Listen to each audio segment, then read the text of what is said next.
May the merits of these teachings benefit all beings.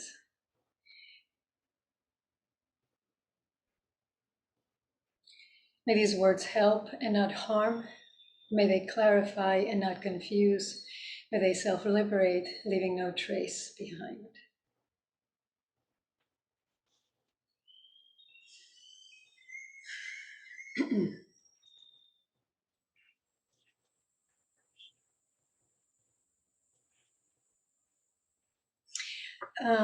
Before I start, I want to bring my teacher into the room.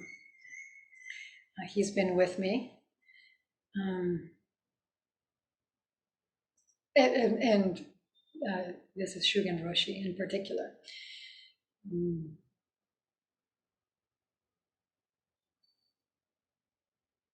I think Sesshin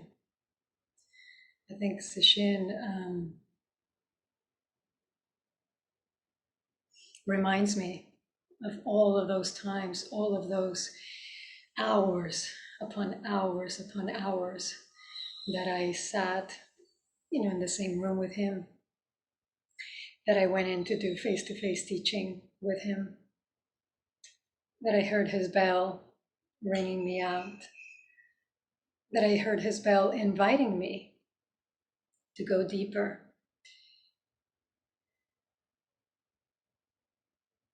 And I hope, I pray, I invoke my own wish that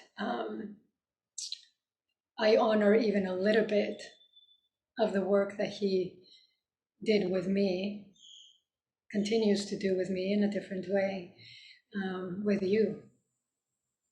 May I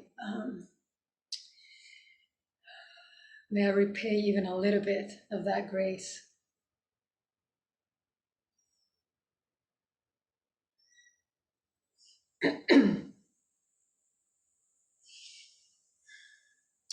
There's a story by Karen Russell, American writer, called Bog Girl.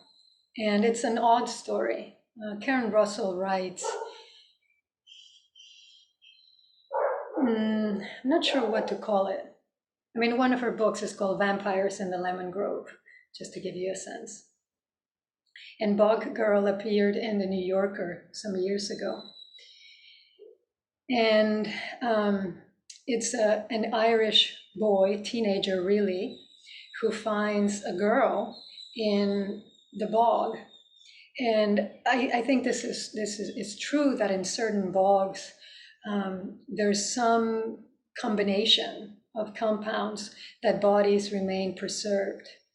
In a slightly different way that happens here in Mexico. You've probably heard of the mummies of Mexico. And they're, it's not a body, it really is a mummy. And they're pretty horrible. They're just kind of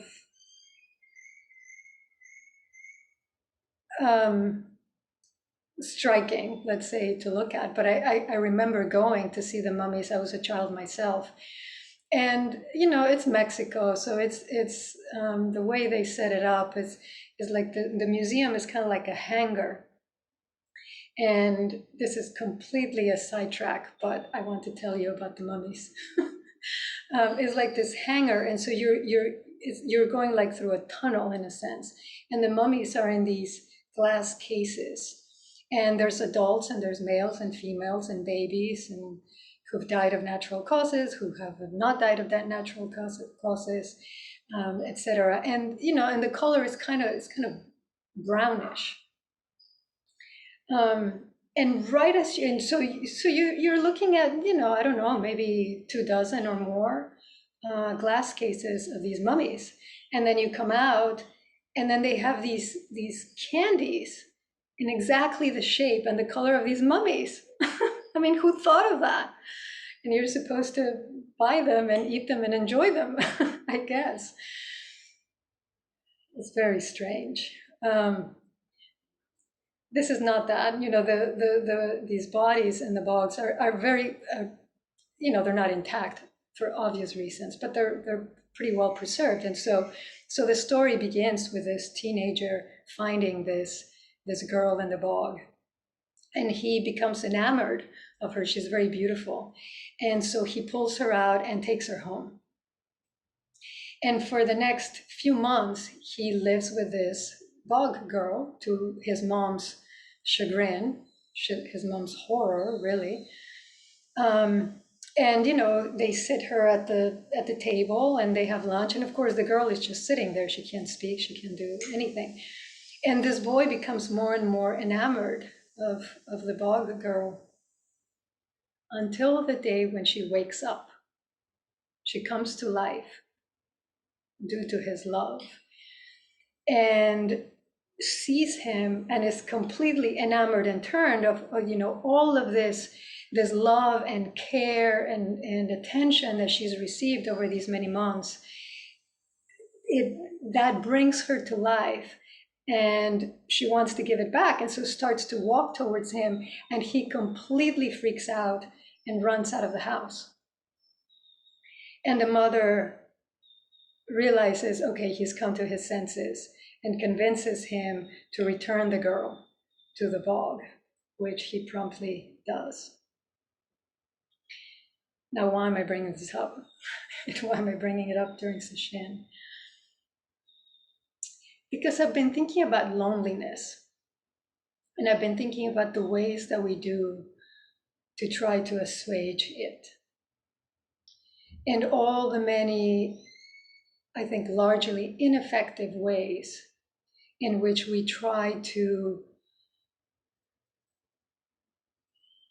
well, first make it go away. And if we can't, buffer it. And if we can't, change it in some form. And because we've been sitting together in silence, mostly,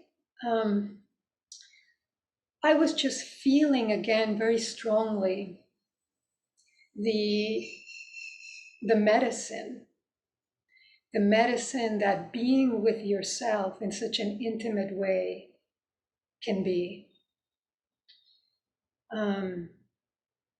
And I was thinking, I also with me in the room were my friends from here. I have now a very wonderful community, a small community, but a community of friends.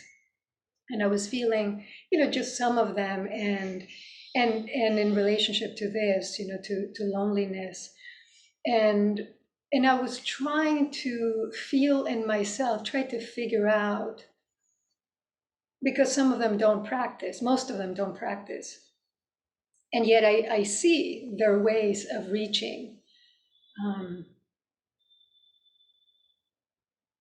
for the thing, the person, the experience that will mitigate that loneliness.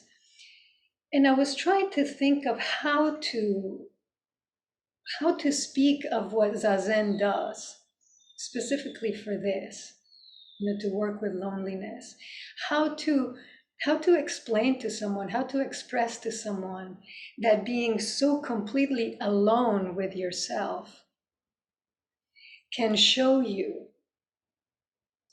the almost logical absurdity of loneliness, right? That as long as we stay on the surface of our lives, and as long as we turn outward to look for those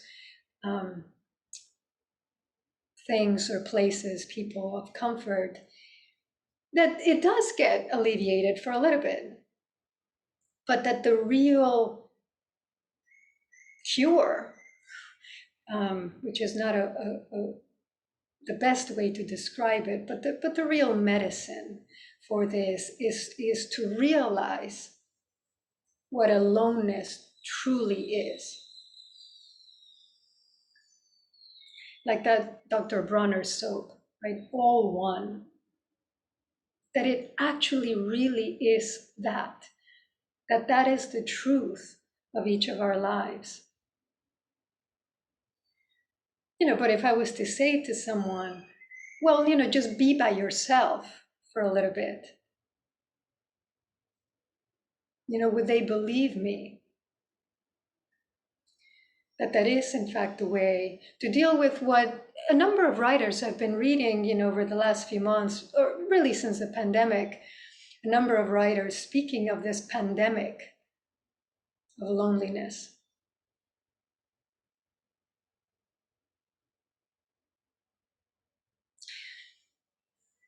And I don't mean to imply that just by sitting down and being still and following your breath, all of a sudden everything is going to be great and you're never going to feel lonely again. But what I am suggesting is that there is something that happens with that closeness, in that closeness, that can't really happen as long as our attention is turned outward. And that we are social beings, and I think probably 9 out of 10 of us will still look for that connection, that relationship, that interaction, and that is wonderful. That is wonderful. I mean, each of us could just sit at home and do sesshin, just be with ourselves, be with our breath, be with the question, and yet we do it together, of course. So it doesn't mean that you never relate to somebody else.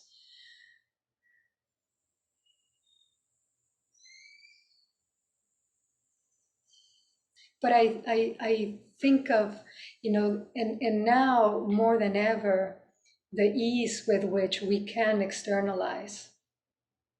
And then we can look for that quick hit from a phone, especially. The like, the little interaction, the text, the ping, just whatever it is. And I've been, because I didn't used to have a phone before, and now I do, I feel that, and I feel that difference. And, the nice thing is that in the context of a weekend like this, of Sesshin, I turned it off, but I had to use it a couple of times. And I was watching and I was feeling that I was going to say impulse, but it's like an energy. It's like a hunger, really. It's like a hunger. And then I was reflecting on how this thing that we're most ravenous for, that connection, we're also most terrified of. That in moments when something happens and the walls drop away, and we really feel that closeness, how frightening that can be. And so I think the practice of cultivating a true aloneness does require great courage. You have to be willing to go through that, the craving, right? The reaching, the stopping, the holding, the resting in yourself.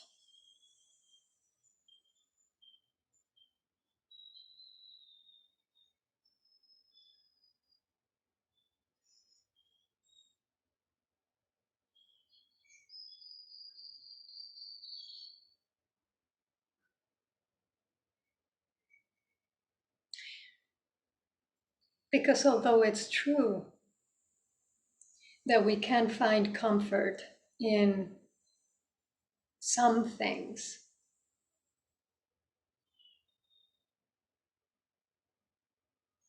that ultimately that I think strength is the best way that I would describe it. That strength, that resilience. What I often talk about as standing on your own 2 feet. Of course, no one else can do for you, and no one else can give it to you.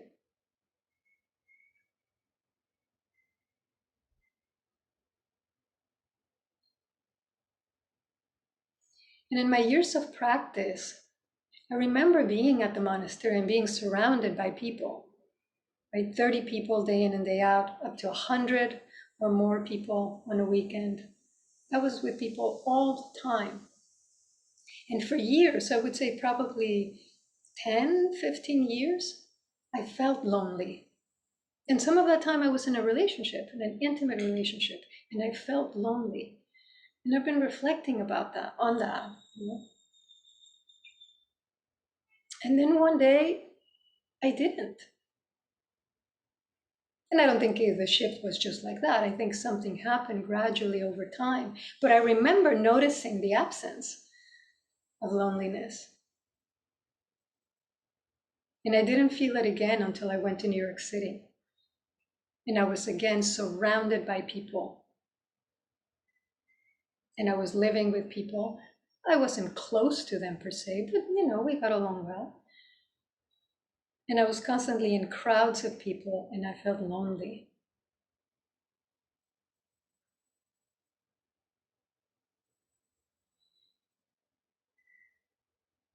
And what I attribute that to now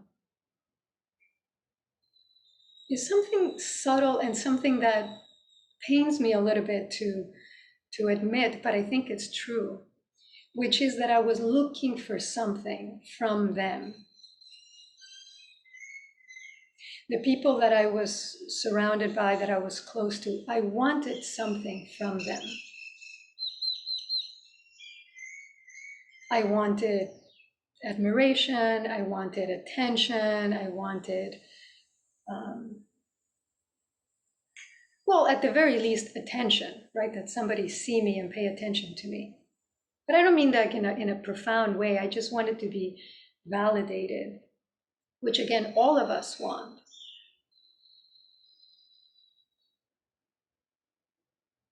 And yet I also acknowledge that when I don't need that, when I fully cover the ground upon which I stand, and I really do feel that, then any interaction is a boon.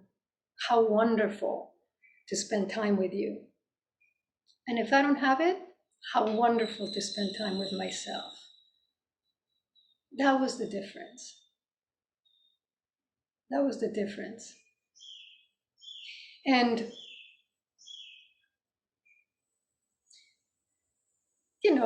I think in all sorts of relationships with family, in intimate relationships, in friendships, there is always some element of wanting something, expecting something from someone. Maybe there are people who have very pure interactions with others. I think for most of us, there is an element of, we want something. Sure. But I think it's that relinquishment of our power, of our strength, that is what drains us and what creates a sense of lack.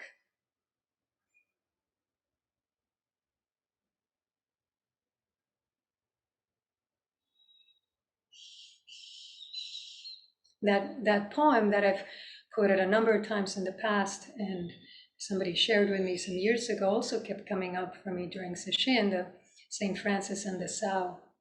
And those lines of you have to reteach a thing its loveliness. And how true that is, and how necessary that is, and how possible that is.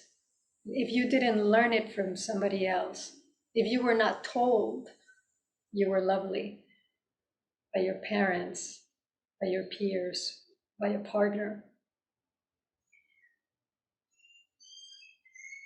then you have to teach yourself.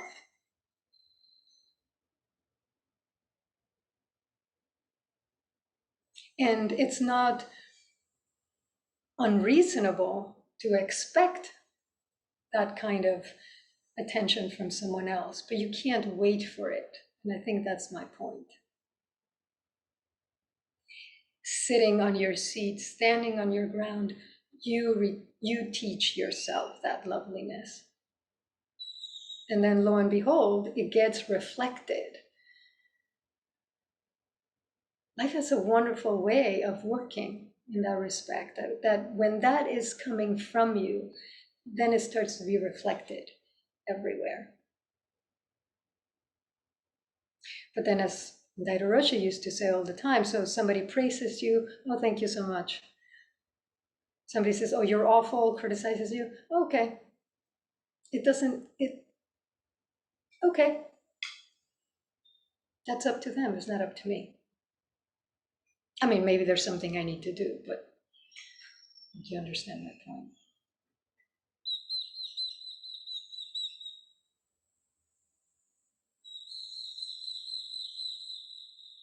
And so that phrase, that no creature ever fails to cover the ground upon which it stands, is always true, but it's rarely true for each of us. And so we have to discover that it is true. And it always was. So a Buddha nature is the potential for Buddhahood, the potential for that awakened nature to be realized and manifested. It is also the expression of that Buddha nature, right? The expression of that Buddhahood. And so trees and rocks and animals, as far as we know, are fully who they are, fully cover the ground. Do not doubt themselves. They just fulfill their being completely. And because of the way that we're wired, we actually need to make that connection and then live it.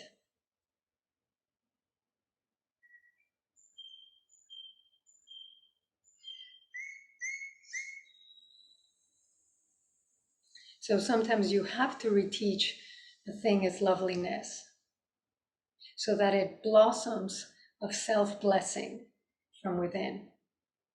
I love that phrase too. So that it blossoms or it blooms, I can't remember, from self-blessing. What does it mean to bless yourself? And we don't normally use that word in Zen. But just keep that question close. What does it mean to bless yourself?